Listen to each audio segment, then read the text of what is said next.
Quinta, 27 de julho. Verso para memorizar. Mas agora, em Cristo Jesus, vocês que antes estavam longe, foram aproximados pelo sangue de Cristo, porque Ele é a nossa paz. De dois povos, Ele fez um só. Efésios 2, 13 e 14. A Igreja, um templo sagrado. Ouça Efésios 2, 11 a 22.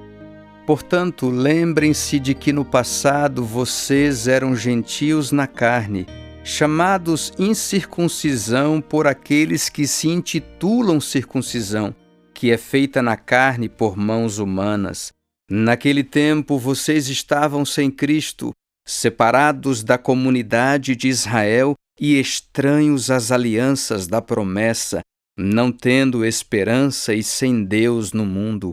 Mas agora, em Cristo Jesus, vocês que antes estavam longe, foram aproximados pelo sangue de Cristo, porque Ele é a nossa paz.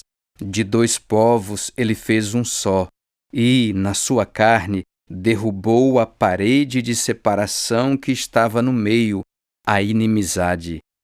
Cristo aboliu a lei dos mandamentos na forma de ordenanças, para que dos dois criasse em si mesmo uma nova humanidade, fazendo a paz, e reconciliasse ambos em um só corpo com Deus, por meio da cruz, destruindo a inimizade por meio dela.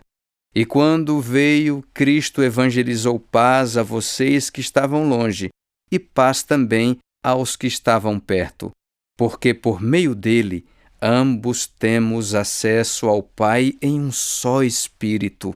Assim, vocês não são mais estrangeiros e peregrinos, mas concidadãos dos santos e membros da família de Deus, edificados sobre o fundamento dos apóstolos e profetas, sendo Ele mesmo, Cristo Jesus, a pedra angular.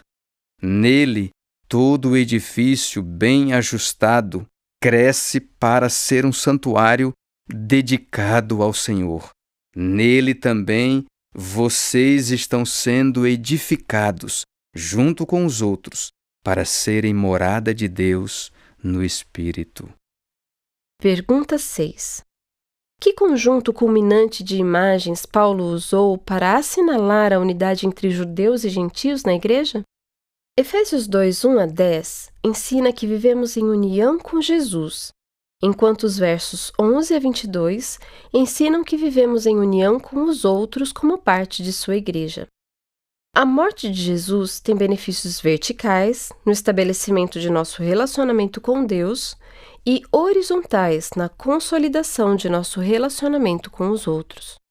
Por meio da cruz, Jesus demoliu o que separava gentios de judeus, incluindo o uso indevido da lei com o propósito de ampliar o abismo. Jesus também construiu um incrível e novo templo composto por crentes. Gentios, antes excluídos da adoração nos lugares sagrados, se juntam aos judeus para se tornarem um novo templo. Todos se tornam parte da Igreja, santuário dedicado ao Senhor, e têm o privilégio de viver em união com Jesus e os irmãos em Cristo. Ouça Efésios 2, 19 a 22. Assim, vocês não são mais estrangeiros e peregrinos, mas concidadãos dos santos e membros da família de Deus, edificados sobre o fundamento dos apóstolos e profetas, sendo Ele mesmo, Cristo Jesus, a pedra angular. Nele, todo o edifício bem ajustado cresce para ser um santuário dedicado ao Senhor. Nele também vocês estão sendo edificados, junto com os outros, para serem morada de Deus no Espírito. 1 aos Coríntios 3, 9 a 17. Porque nós somos cooperadores de Deus, e vocês são lavoura de Deus e edifício de Deus.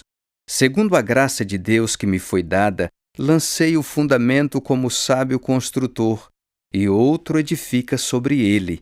Porém, cada um veja como edifica. Porque ninguém pode lançar outro fundamento além do que foi posto, o qual é Jesus Cristo. E se o que alguém edifica sobre o fundamento é ouro, prata, pedras preciosas, madeira, feno ou palha, a obra de cada um se tornará manifesta, pois o dia a demonstrará, porque será revelada pelo fogo, e o fogo provará qual é a obra de cada um. Se aquilo que alguém edificou sobre o fundamento permanecer, esse receberá a recompensa. Se a obra de alguém se queimar, esse sofrerá dano. Porém, ele mesmo será salvo, mas como que através do fogo. Vocês não sabem que são santuário de Deus e que o Espírito de Deus habita em vocês? Se alguém destruir o santuário de Deus, Deus o destruirá, porque o santuário de Deus, que são vocês, é sagrado. 2 Coríntios, capítulo 6, 14, até capítulo 7, 1. Não se ponham em julgo desigual com os descrentes. Pois que sociedade pode haver entre a justiça e a iniquidade? Ou que comunhão existe entre a luz e as trevas? Que harmonia pode haver entre Cristo e o maligno? Ou que união existe entre o crente e o descrente? Que ligação há entre o santuário de Deus e os ídolos? Porque nós somos santuários do Deus vivo, como Ele próprio disse: habitarei e andarei entre eles, serei o seu Deus, e eles serão o meu povo. Por isso o Senhor diz: saiam do meio deles e separem-se deles, não toquem em coisa impura, e eu os receberei.